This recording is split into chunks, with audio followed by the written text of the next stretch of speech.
ताज्या बातम्यांसाठी पाहत रहा तीचा सागर न्यूज। 28 ऑगस्ट पर्यंत सर्व मागण्या मान्य करा, अन्यथा मनोज जरांगे यांची शेवटची वॉर्निंग।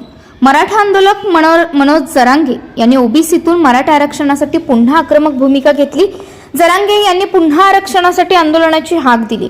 आता त्यांनी 29 ऑगस्ट रोजी आंदोलन करणार असल्याचं जाहीर केलं। तसेच जरांगेंनी मराठा बांधवांनाही महत्त्वाच्या सूचना दिल्या। आता मराठ्यांनी पुन्हा आंदोलनाची तयारी करावी अशा सूचना मनोज जरांगे यांनी दिल्या। तसेच ओबीसी आंदोलक नवनाथ वाघमारे यांच्या टीकेलाही प्रत्युत्तर दिलं आहे। मनोज जरांगे यांनी रुग्णालयातूनच माध्यमांशी संवाद साधला। त्यावेळी जरांगे म्हणाले, मराठवाड्याच्या आणि विदर्भातील काही भागात दौरा असणार आहे। 2 दिवसात दौरा घोषित केला जाईल। माझी तब्येत बरी झाल्यावर दौरा होईल। मला शक्य झालं नाही तर आंदोलनाची जबाबदारी समाजाने घ्यावी। समाजातील लेकरांसाठी बांधवांनी पेटून उठलं पाहिजे।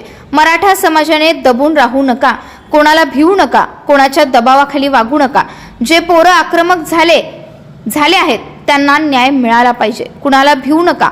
अधिकारी असो, राजकीय नेता असो, जो अन्याय करेल त्या विरोधात पेटून उठा।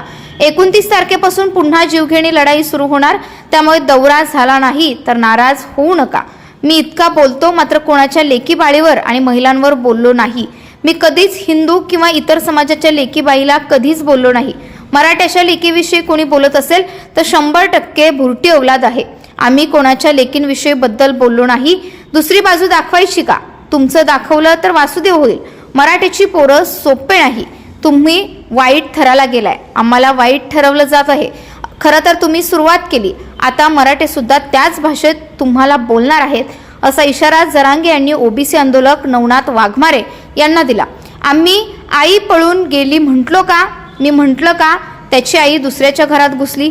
मी जे बोलतो ते नेत्याला बोलतो, त्याच्या आई बहिणीवर बोललो नाही। पळून गेली, घरात घुसली ही भाषा आम्ही करत नाही। माणसाला नेत्याला बोलणारच। तुम्ही जर लेकी बाळीवर बोलणार असाल तर आता सुट्टी नाही, असा इशारा पुन्हा एकदा जरांगे यांनी दिला। सर्व केसेस मागे घेतल्या पाहिजेत। 29 ऑगस्ट नंतर एक शब्दही मी ऐकणार नाही। जे 4 प्रमाणपत्र तुम्ही अवैध दिले आहेत ते मला वैध पाहिजे। शिंदेच्या सांगण्यावरून शिरसाट यांनी ते केलं। आरक्षण 1 दिवस लेट, मात्र 29 ऑगस्ट नंतर मात्र आता सरकारची जिरवणार, अशी टीका जरांगे यांनी केली। आणि अशाच नवनवीन घडामोडी जाणून घेण्यासाठी पाहत रहा तीचा जागर न्यूज।